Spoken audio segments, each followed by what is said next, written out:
Nadreen, सुबह से social media पे खबर चल रही है कि इमरान खान का जो बनी गाला वाला घर है उसे नीलाम कर दिया गया और उसकी नीलामी आज है। और मुख्तलिफ जो कुर्सियां लगी हुई नज़र आ रही हैं या स्टेज सेट किया नज़र आ रहा है, उसे ऐसे लगता है जैसे वो बनी गाला वाला घर है, उसके अंदर ये लगाई गई है और उसको नीलाम किया जा रहा है। तो इसी को लेकर पीटीआई का सोशल मीडिया जो है वो काफ़ी सारी खबरें फैला रहा है, लेकिन असल में ऐसा नहीं है। और ये बनी गाला वाला जो है वो घर नहीं है इमरान खान का, जिसमें अक्सर इमरान खान रहते थे और जिसमें इमरान खान की साबका वाइफ जो थी उनके साथ मिलकर उन्होंने ये घर खरीदा था। ये घर उनके नाम रजिस्ट्री शुदा घर है और उसमें कोई ऐसी चीज़ नहीं है कि जिसकी नीलामी जो है की जा सके। असल में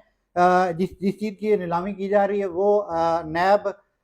या इस्लामाबाद इंतजामिया की जानब से जारी करदा जो नीलामी का नोटिस है वो मोड़ा नूर यानी मौजा के इलाके में 248 कनाल 8 मरले और 405 कनाल 3 मरले ज़मीनों के हवाले से, जो कि यूनियन काउंसिल 12 को वाक़ है। यानी ये वो बनीगाला से 12 को बिल्कुल ही साथ ही है। तो ऐसे मतलब इसको मिक्स किया जा रहा है कि शायद ये बनीगाला का ही है, लेकिन असल ये 190 मिलियन पाउंड से जुड़ा हुआ मामला है, जिसमें कुछ ऐसे लोग हैं जो कि अदालत में पेश नहीं होते रहे और उनके ऊपर इल्ज़ाम है कि उन्होंने ऐसा कुछ किया। तो इमरान खान के साथ जो फरा गोगी थी उसकी ये असल ये ज़मीन है और इसमें जो है वो ट्रस्टी इमरान खान यानी कि हैं। तो फिर इसी हवाले से ये ज़मीन जो है वो नीलाम की जा रही है और इसमें नीलामी का जो तरीक़ाकार रखा गया वो ये है कि 50 लाख जो है वो नैब को रकम जमा कराई जाएगी, उसके बाद फिर ये बोली शुरू होगी। तो आज इसकी नीलामी हुई, लेकिन बड़ी देर तक यानी अभी अब से कुछ देर पहले तक ऐसा था कि कोई भी शख्स जो है वो नीलामी के लिए पेश नहीं हुआ। दूसरी तरफ एक मामला ये था कि आज सज़ाएँ सुनाई जानी थी 2 केसेस में, बानी पीटीआई के जो लोग हैं उनको और उनके वर्कर को 9 मई के लाहौर के केसेस में। तो वो सज़ाएँ सुना दी गई हैं और उसमें ऐसा है कि वो जैसे पहले बाटा रेट मुकर्रर किया जाता था कि 10 साल सज़ा और 5-5 साल जो सज़ा है वो इसमें मतलब रखी गई थी। और इस 5-10 साल सज़ा का जो मामला था उसमें अब जो पहले ऑलरेडी जेल में है यानी डॉक्टर यास्मीन राशिद, उसके अलावा एजाज चौधरी हो गया, फिर उमर सरफराज चीमा और उनके साथ एक और, तो उनको 10-10 साल सज़ा की सुनाई गई है। उसके बाद फिर जो भी पीटीआई की सदर है पंजाब की, उनको जो है वो 5 साल की सज़ा सुनाई गई। सनम जवेद को 5 साल सज़ा की सुनाई गई है और उसमें शाह महमूद कुरैशी को जो है वो दोनों केसेस में बरी किया गया। इवन के यहाँ तक जो अंडर एज इसमें लड़के थे यानी जुवेनाइल जिसको कहते हैं, तो उसको भी आज 10 साल की सज़ा जो है वो सुनाई गई थी। हालाँकि इसमें सिर्फ़ एक केस ऐसा था जिसमें किसी से डंडे बरामद हुए थे और वो डंडे वाले को जो है वो बरी कर दिया गया, जबकि जिससे झंडे बरामद हुए थे या जिन्होंने नारे लगाए थे उनको इस केस में सज़ा जो है वो सुनाई दी गई। और दूसरा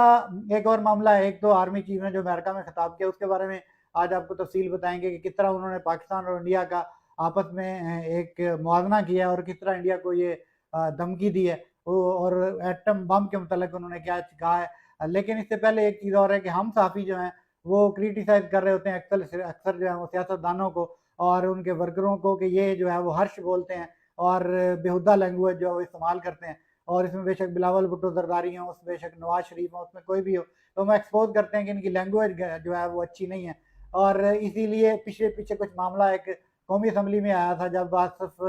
के मुतल्लक जो था वजीर खारजा जो थे उनके मुतल्लक ख्वाजा आसफ के मुतल्लक जो थे वो मस्ती खेलने ये कुछ अल्फाज यूज़ किए गए थे। तो हम समेत मेरे समेत जो है मुख्तलिफ जो पीटीआई के सॉरी जो लोग हैं मतलब साफ़ी, उन्होंने इसके ऊपर जो है वो क्रिटिसाइज किया था। लेकिन आज एक साफ़ी ऐसी हैं डॉक्टर फ़िज़ा नूर, उन्होंने सीधे तरीके से एक प्रोग्राम के अंदर जो है वो मस्ती खेल को कहा है कि ट्रंप तुम्हारा बाप है,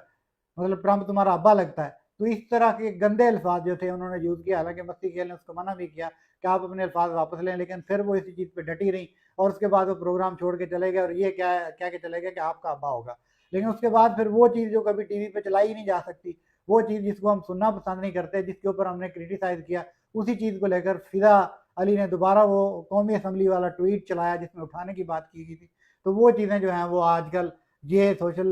मतलब ये एंकर जो हैं वो कर रहे हैं। तो आप इस चीज़ से अंदाज़ा लगा लें कि कैसे ये मतलब ये सब कुछ किया गया था। दूसरी तरफ अमेरिका में जो है वो खिताब किया है, मतलब एक कम्युनिटी थी वहाँ पे और वहाँ पे कैमरा ले जाना और इसकी रिकॉर्डिंग करना और कोई चीज़ ऐसी या मोबाइल ले जाना मना था। लेकिन कुछ ज़राए के मुताबिक जो है वो चीफ ऑफ आर्मी स्टाफ जो फील्ड मार्शल आसिम मुनीर ने जो है उन्होंने एक तो ये कहा है कि इंडिया फरारी है और पाकिस्तान डैम्पर ट्रक है। मतलब उन्होंने कहा कि इंडिया अगर एक सड़क के ऊपर फरारी जा रही है तो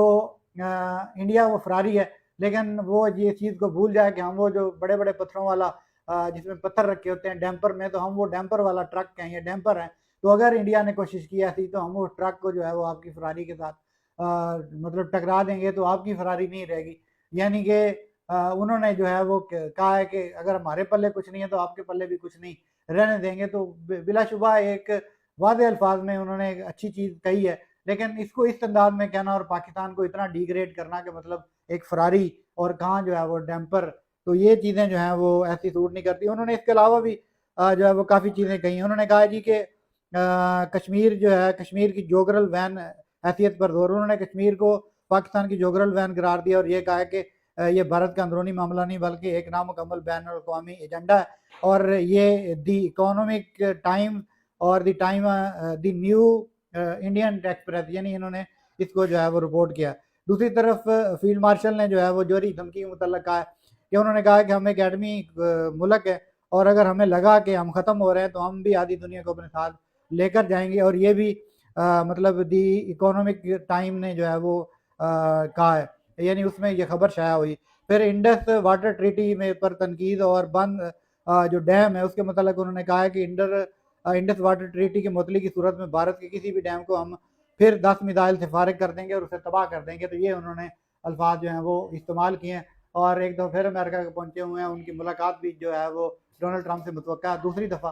वो क्या होता है इंशाल्लाह नेक्स्ट व्लॉग में आपको